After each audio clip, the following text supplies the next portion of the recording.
In his hometown, Fayetteville, North Carolina, Jerry Richardson grew up with football.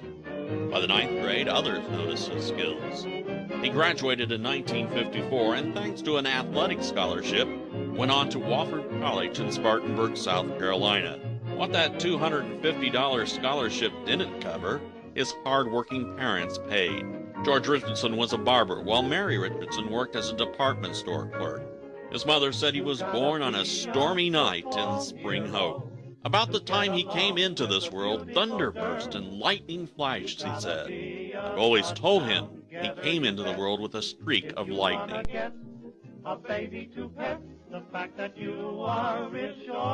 The years at Wofford were pivotal for Richardson. He met his wife, Rosalind, while attending the Spartanburg school.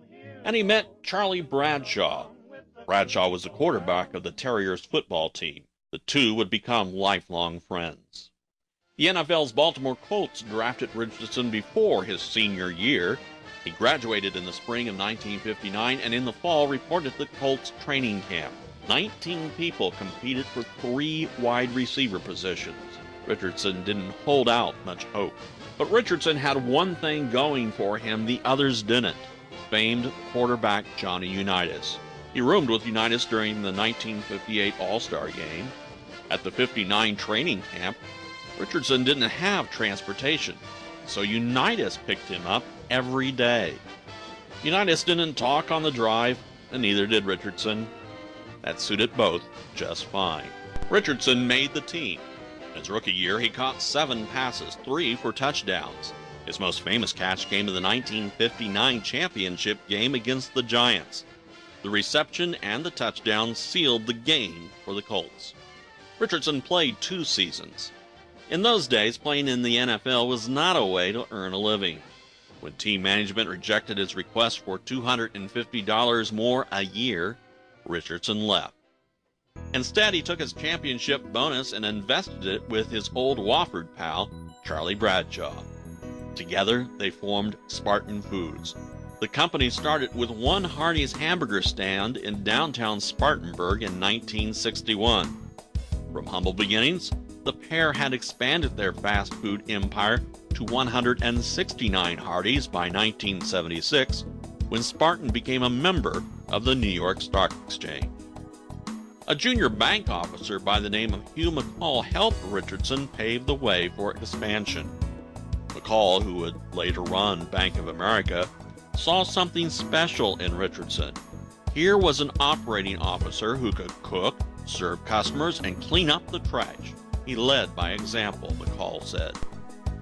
Mergers followed with the parent company of Transworld Airlines, later being spun off into TW Services, and later Flagstar Corporation.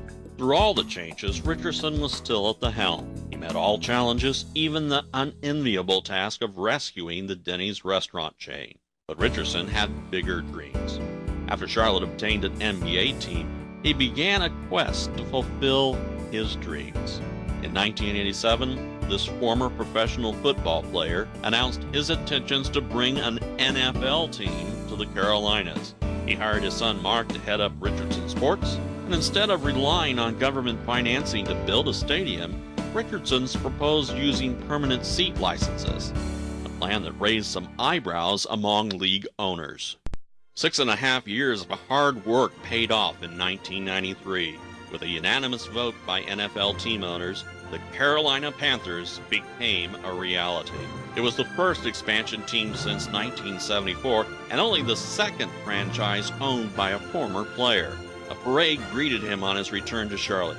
During a rally on the site of the future stadium, Richardson promised a Super Bowl championship within 10 years. In 1995, he retired from Flagstar and its 2,500 restaurants to focus on the Panthers. During the first season, the Panthers won 7, lost 9. Through the years, the team experienced ups and downs. 2003 saw the biggest up, a championship and a spot versus the New England Patriots in Super Bowl 38. The game came within Richardson's 10-year projection.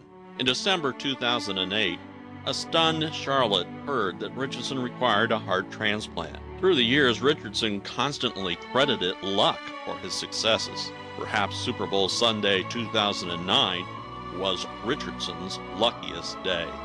While the Steelers and Cardinals battled in Tampa Bay in a surgical suite at Charlotte, 72-year-old Richardson got a new heart. Years ago, Johnny Unitas said Richardson was just one of those guys who thought there was something more out there for him. I guess he did pretty good for himself, didn't he? We couldn't have said it any better.